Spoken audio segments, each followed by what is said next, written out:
আসসালামু আলাইকুম। AR news BD চ্যানেলে আপনাদের স্বাগতম। রংপুরের আবু সাইদ হত্যা মামলায় রংপুর রেঞ্জের সাবেক ডিআইজি আব্দুল বাতেন সহ ১৪ জনের দেশ ত্যাগে নিষেধাজ্ঞা দিয়েছেন আদালত।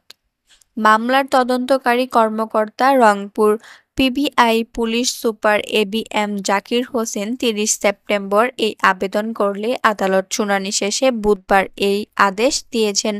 রংপুর মহানগর আমলি আদালতের বিচারক আসাদুজ্জামান।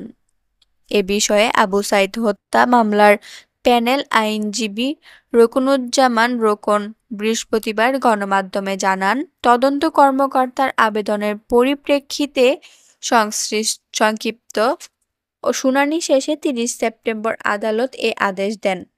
নিষেধাজ্ঞার লিখিত কপি বৃহস্পতিবার তাদের হাতে আসে বলে জানান তিনি।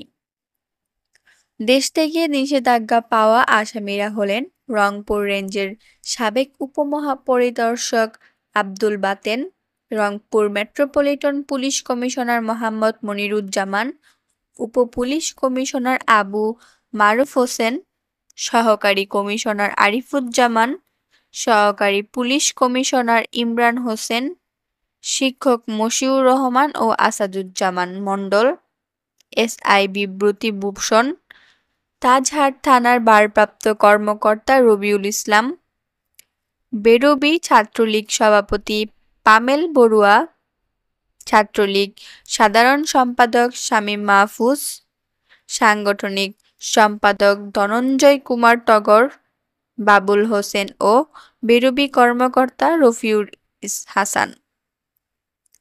প্যানেল আইনজীবীরা বলেন, এজাহার নামীয় বিদেশ গমনে নিষেধাজ্ঞা পাওয়া আসামিরা এখনও গ্রেফতার হননি।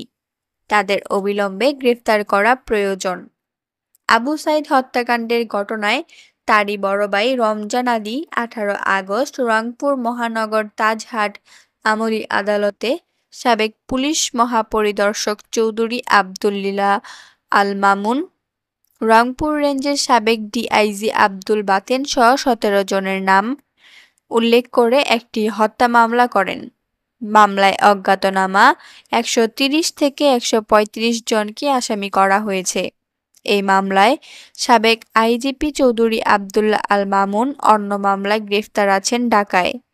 আর ঘটনাস্থলে ফায়ার করা পুলিশ সদস্য এএসআই সৈয়দ আমির আলী ও সুজন চন্দ্র রায়কে গ্রেফতার করেছে পুলিশ।